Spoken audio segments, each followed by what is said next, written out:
Undertaker signaled for the end. He wanted to go for potentially the last tombstone pile driver, but Lesnar reversed it and he hit the third F5. And well, once he hit that third F5, once he went for that pin attempt, yeah, you know what happened from there. Looking back at this match, it's honestly remains like one of the biggest like shocking moments in wrestling history, not just in WWE, in wrestling history. It's like nobody thought that the streak would be broken. Like nobody did. And if it did, if it ended up being broken, like who was going to be the one that broke the streak? Like who would be the rightful one to break the streak? Who's going to be that person that breaks the streak? Like who could benefit off of breaking the streak? And honestly, that's what a lot of people still discuss to this day. What if the streak was never broken? Like, why did Brock Lesnar break the streak? Like, who was most suitable to break the streak instead of Brock Lesnar? Like, why did WWE pull the trigger to break the streak at WrestleMania 30? And if I remember correctly, The Undertaker mentioned this a few times, and most recently being on the Broken Skull sessions on the network, on the WWE network, that they made the decision to end the streak at on the day of WrestleMania 30. So interesting stuff there. And you know, it was just like interesting to not only see the reaction for the first time, but also like seeing it again retroactively, because the moment the ref hit the third and final count, fans immediately got up. Fans immediately were vocally and visually stunned at what they just saw. Again, nobody saw this coming. Like nobody thought WWE was going to end it. Like forget everything that happened in the match, like whether it was good or bad. Like because regardless if the match was good, like everything in this match was pretty forgettable. Like, which is kind of a shame because Undertaker suffered a concussion during it. And I will say, Brock Lesnar needs to incorporate more of his UFC background instead of relying on Suplex City so much. But it's just so crazy, you know. The streak was this landmark WrestleMania element that can never be duplicated. It's just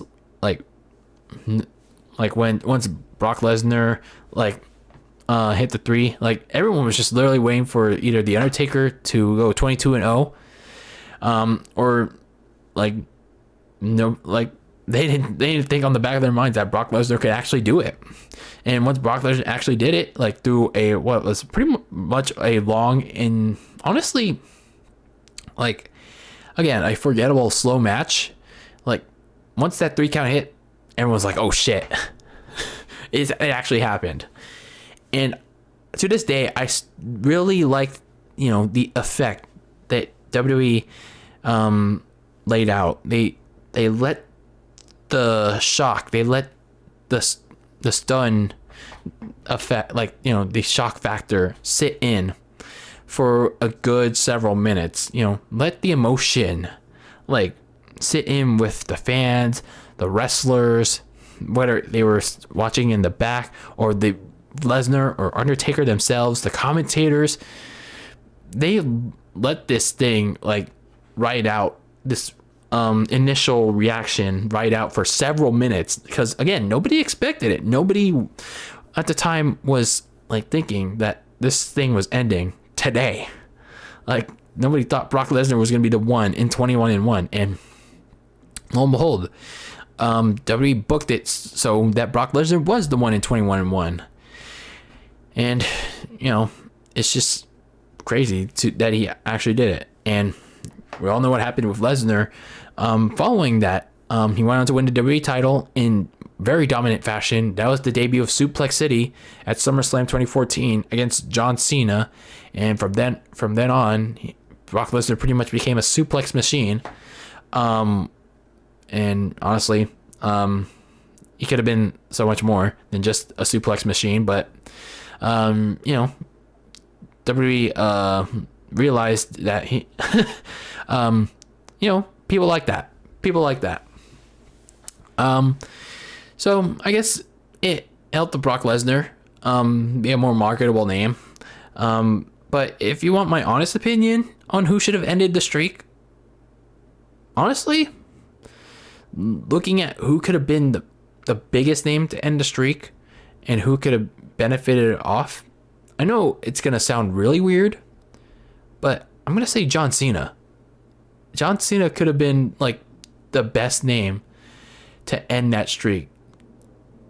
Now, yes, he is one of the most polarizing wrestlers of all time, but you have this dream match, which they ended up doing at WrestleMania 34, but obviously, it's not even considered a match.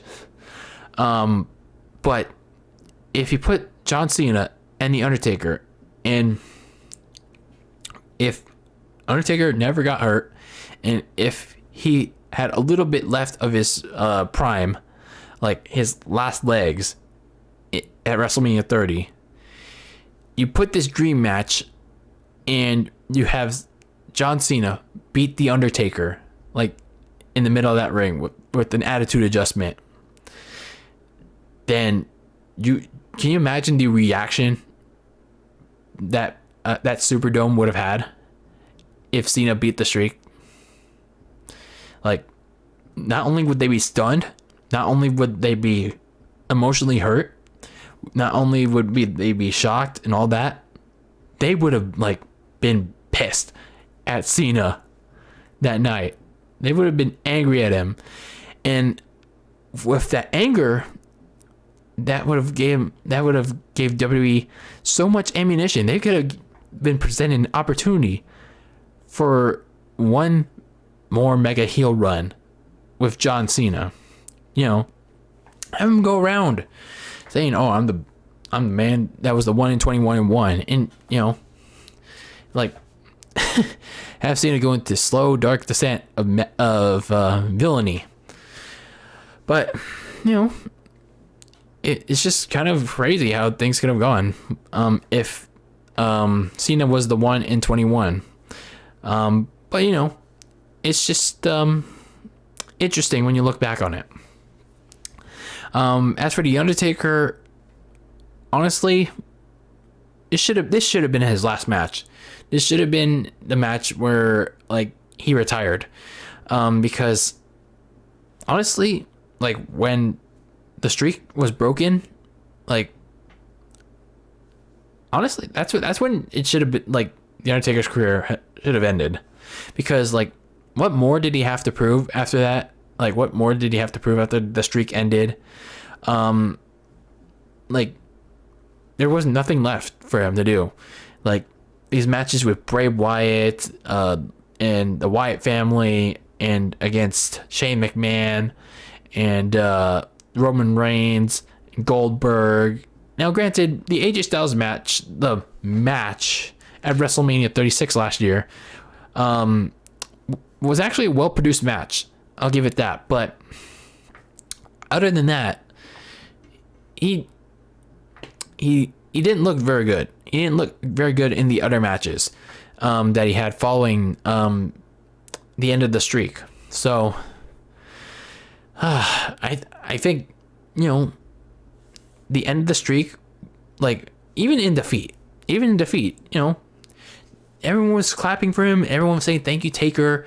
And you know, like if he announced he was done, like if he was retiring, you know, this was I think even in defeat, would have been the best way to go out. You know, this would have been the best way to like go out. It's like, oh, I lost, but you know, I still had the then best record at WrestleMania. So I don't know. It's still like an interesting like topic of discussion to this day. Like, should the streak ended? Should The Undertaker retired following the end of the streak? Should Brock Lesnar been the one to defeat the streak? who would have been a better substitute? And again, my mind, should have been John Cena. But it's just like, kind of like not only difficult to reflect 7 years later, but kind of like crazy that this still happened. And wow, I'm honestly still like kind of stunned talking about it, if you ask me.